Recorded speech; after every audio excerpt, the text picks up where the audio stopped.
Hey gamers, welcome to Treantmonk's Temple. I'm Chris, and this is the place that knowledge is power. So, we're getting into our 8th level spells today. For me, 8th level spells are not overwhelming. I mean, are they really better than 7th level spells? I don't know that they are. They're certainly worse than 9th level spells, fair bit so. So, all in all, I find this less exciting than I would like to find it. That said, they're still the best spells, and the worst, and the most overrated, and the most underrated. So, let's get started.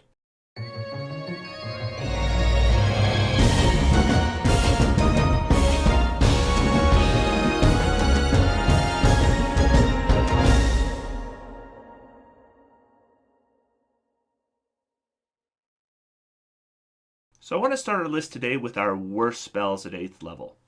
Unfortunately, this was an easy list to fill. My third worst spell at 8th level was Glibness. Glibness is a spell that gives you an automatic 15 result on any charisma ability check. In addition, it makes your lies undetectable. So the big advantage of this is if you are in social situations like heavy negotiations, or maybe there's some kind of party or event and you need to make a bunch of social connections, this spell can ensure that you do reasonably well at that.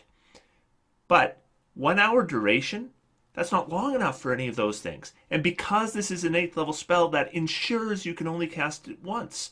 So it's not enough.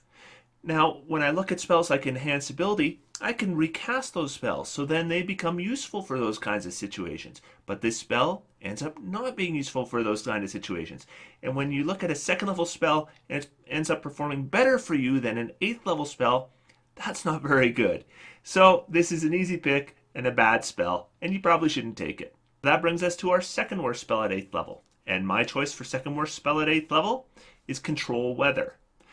And again, now here we go. People will say, oh, but there was a campaign and we needed to make it rain. And by making it rain, we made the ground muddy and it affected enemy armies and blah, blah, blah. Listen, here's the thing about Control Weather. It has a brutal casting time. It has a subtle effect. And in most cases, it will have no effect on anything that matters in your campaign. Yes, there are situations where maybe making it rain will be helpful to you, or maybe a strong wind will be helpful to you. But those situations, if you know about them beforehand and you're a cleric or druid, by all means go ahead and prepare this. But would I ever recommend anyone have this prepared just in case? Of course not, because in most cases this spell is useless to you. So that brings us to our worst spell at 8th level. And I had a lot of choices here. And Horrid Wilting, you didn't make it quite, but you were on my list. Just barely got narrowed out. Telepathy, you were on my list. You also just got barely narrowed out. The one I ended up choosing is Power Word Stun. Power Word Stun is another one of those spells where we have to guess how many hit points you have. And if we guess wrong, nothing happens. And that hit point level in this case is 150. Now we're 15th level or higher. So 150 hit points isn't that much. If we're doing this against a big enemy, the good chance that we've already taken that enemy a fair bit down. I mean, 150 sounds like a lot of hit points, maybe if you're used to lower level play, but by the time you get to this point, hundreds and hundreds of hit points is not uncommon, especially for the big bad guy. So guessing that 150 hit points is hard. And if they're under that 150 hit points, there's a good chance they're a fair bit under that 150 hit points. So the battle's almost over. So then you create the stun condition, and yeah, the stun condition is absolutely devastating, and you probably finish the fight real quick. But you know what? The fight was probably almost over anyways. Now, in the rare case where you do this and you don't finish a fight, well, then they get a save every round to come out of it. That will probably not happen. So when you have a spell that ends up just being a finisher and there's guesswork and it's not really effective until maybe the last round of combat when you had already won anyway, this is obviously not a good spell to take. You can guess what's going to be on my 9th level list. So let's talk about our best spells. My third choice for best spell, this one kind of went back and forth as well, but I ended up with Anti-Magic Field. Anti-Magic Field is a very drastic spell to cast because you're a 15th level caster or higher, and now you're casting a spell that prevents you from using any magic. That is drastic. But If you are using it against the right opponent, an opponent that relies on magical attacks to target your party, then this is absolutely devastating to them. It can end a fight. Now, there are some debate over what exactly an anti-magic field works on, but Sage Advice gives us a checklist that we can use so we can determine exactly what is affected and what is not. Number 1, is it a spell or does it have a spell-like effect? So that's pretty obvious. Spells and spell-like effects are suppressed within the effect. Number 2, is it a spell attack? So if the description requires it to make a spell attack roll, it is affected. Is it fueled by spell slots? So Paladin Smite? Yes, it is affected. And finally, does the description say it's magical? This includes all magical objects, except for artifacts, which are exempt. So that is a lot of things. And if you consider something like a lich or a beholder, these kinds of things are absolutely destroyed by this spell. Now, they can potentially move out of the effect, but they can't still use their abilities into the effect. And with the right planning, you can always do grapples or other methods to prevent them from moving. So all in all, a drastic spell, but can have drastic impact. That brings us to our second best spell at 8th level. My choice for second best spell at 8th level is Maze. Maze is a spell where you cast it and an enemy is automatically banished to a demi plane without a saving throw. So this is another spell that can just win you a fight. The nice thing here is, in order to return, they have to make an intelligence check DC 20. Now, the reason that this is important is that I said check, not save. That means no legendary resistance.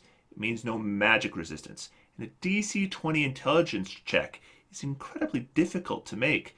I mean, a lot of creatures aren't going to get a check at all because they have a minus to that check, so they can't succeed. And those that can succeed, it's still very difficult. You can count on them being gone for at least a few rounds. And then with the proper planning surrounding the area, you know where they're coming back, you can ready actions, you can just wipe them clean when they come back. That brings us to what I consider to be the best spell at 8th level. I think the best spell at 8th level is Animal Shapes. Animal Shapes is a druid spell where you target as many willing creatures as you want within 30 feet of your character. Now this can be a lot of creatures and not just your party. In fact, maybe not your party at all. Maybe just the local farmer and your mount and your familiar and anything else, that a trained dog you have. And then you can transform them all into beasts of challenge rating 4 or lower with a size restriction of large or smaller. Important to note that there are no large creatures or smaller that are challenge rating 4. So you're really stuck with challenge rating 3 or lower if we're talking about forms we're going to be using for combat. But considering how many creatures you can change, and they keep their mental stats, and you can change their forms every round by using your action. That means that you can have a group of local farmers and your steed and your familiar and all these things go into combat for you. Maybe there are a bunch of giant scorpions. And maybe at the end of the second round, some of them are starting to get down on hit points. So then you turn them all into polar bears. All their hit points go back up to maximum. And then the next round, back into giant scorpions again. And they're back to full hit points again. In fact, you can give them full hit points every round for 24 hours. Now, if you think about how much healing that is, that's an insane amount of healing.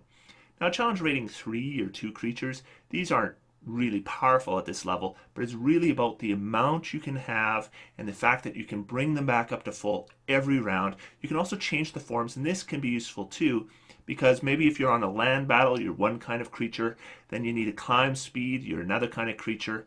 Then you want to travel across a large distance, so then you turn everyone into birds. Or you need to swim and everyone turns into fish. And you can do this over and over again over a very large duration. All these things added together make this an incredibly effective spell, both for combat and for utility, and maybe both in the same day. So for that reason, I consider this to be a very strong spell. So let's talk about some overrated spells. My number 3 choice for most overrated spell is Feeble Mind. Feeble Mind is a spell that sounds really good because it triggers something in our optimization brains where we see intelligence save and we think intelligence saves are good. Intelligence saves normally are good, but in the case of feeble mind, it's actually the opposite save of what you would want to have. Because if you target that big, stupid brute and hit it with a feeble mind, yeah, it might fail its save, but you turn it into a big, stupid brute, maybe a little stupider. It's still going to attack you, so this ends up being a pretty poor debuff. But for the creatures that are really going to be affected by this spell, and let's face it, we're talking about spellcasters. Well, those spellcasters are more likely to have the good intelligence saves. So this ends up being the wrong save to hit. And again, if they make their save, nothing happens and it's single target. And these kinds of spells aren't great anyways. But in this case, it's particularly not good because we're hitting the wrong save even though it might sound like the right save. That brings us to our second most overrated spell at this level, and this spell almost made my worst list. It could have made my worst list, but I thought it's also pretty overrated, and that's Dominate Monster. Dominate Monster sounds like a great spell. You're going to take that monster and make it part of your team. That sounds really useful. However, this spell really has so many things working against it. The first off is, of course, single target, and if it makes it save, nothing happens. Secondly, if you're in combat already, that save's made with advantage. Thirdly, if it takes damage, it gets another save. This could be multiple times around. Fourthly, it's using your concentration. Fifthly, the duration is bad.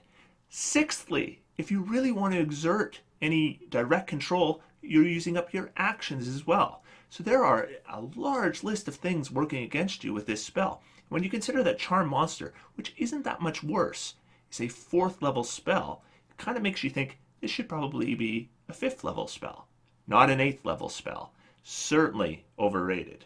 So that brings us to our most overrated spell at this level. And I like to pick a spell that I think is pretty good, but I also think is overrated and put it on my list. And this is that spell. That is Clone. Clone is a spell that can make your party immune to TPKs. And that is absolutely true. It can do that. But there are some drawbacks that you should consider, and I don't think a lot of people necessarily think about them beforehand. The most obvious ones are there's a 1,000 gold piece cost, plus a 2,000 one-time cost to set up the spell. The 120 days it requires for the clone to become ready is a pretty big downfall, considering that often campaigns don't have that much downtime.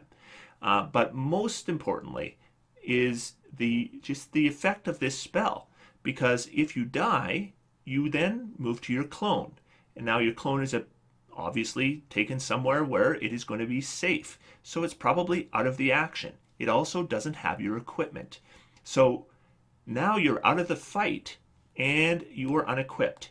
And if the party is wiped out, yeah, you avoided TPK, but you now have nothing. Everything is gone. And we are at a level where spells like Raise Dead and Resurrection are a thing. Sometimes Resurrection is going to be tactically a far superior option because you can bring that person up fully equipped and ready to go in the place they need to be. So when you have a clone ready, it prevents that option. And that's not always a good thing tactically. And that's why I think this spell often gets overrated, because people aren't considering the things it takes away. So now let's talk about our underrated spells. And there's a few spells I think at 8th level have a hidden charm. The first of those spells is Earthquake. Now Earthquake is a spell that, at first reading, has a lot of yawn factor. It really does. It creates difficult terrain. Oh, yawn. Deck save or you're knocked prone. Deck save or you could fall into a 10-foot pit. Come on, 8th level spell.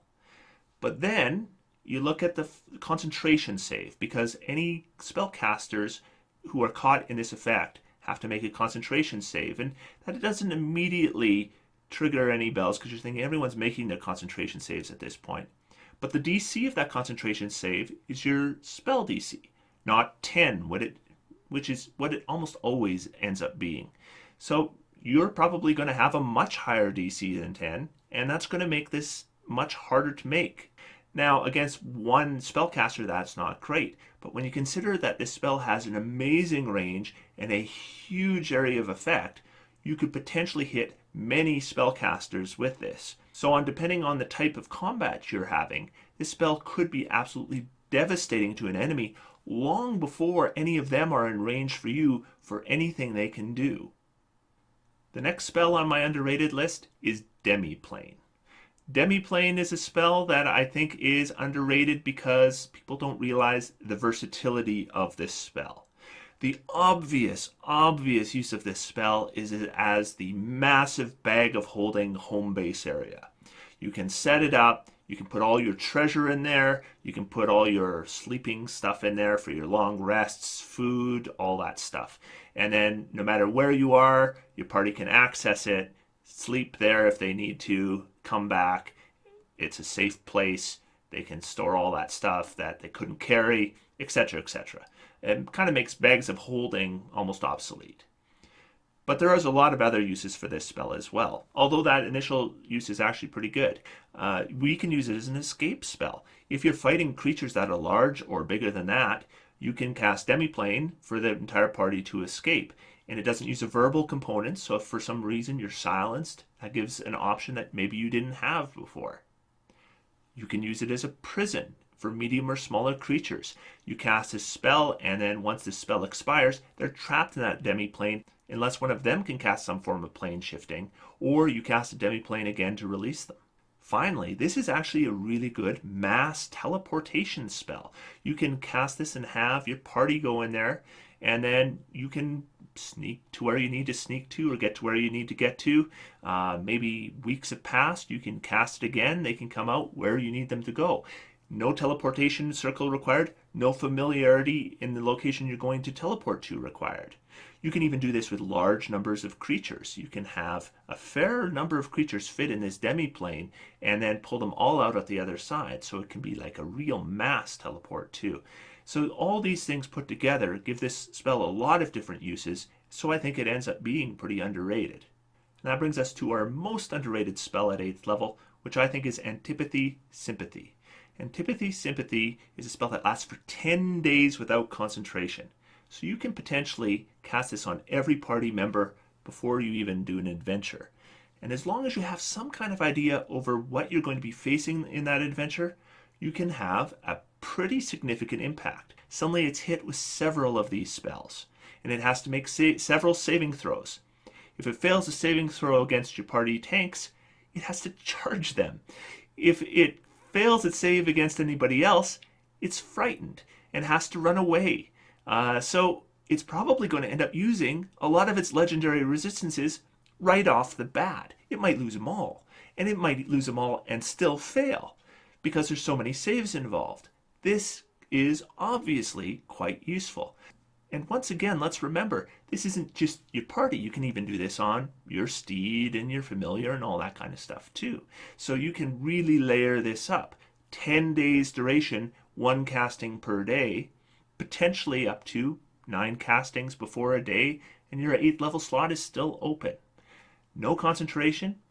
This has quite a significant impact. If you're fighting something like humans or drow or something where you might expect large numbers of them to come, then this spell is absolutely going to be devastating to your enemy. Now there's a certain amount of circumstantiality here, because if you don't know what you're going to be facing, this spell's not going to do anything for you. You really have to have some idea of what you're going up against. But if you do, then this spell is a really useful spell if you have a little bit of downtime beforehand to set up something quite effective. So that's it. That's my list. Those are my best and my worst and my most overrated and underrated for 8th level. Obviously, next week is going to be my last of my spell rating videos when we do our 9th level spells, and those are the powerhouse spells. They don't disappoint. So there have been questions about what happens after the 9th level spells are done. And what happens is, I'm going to keep making videos. We're going to be talking about overrated and underrated character options, and maybe work on some builds to take advantage of those underrated character options and show what they can do. I want to look at spells on how we would fit them on a specific character and how they would work together in unison. So we're going to do all those things. Lots more videos coming. So, thank you for joining me, and I'll talk to you next week.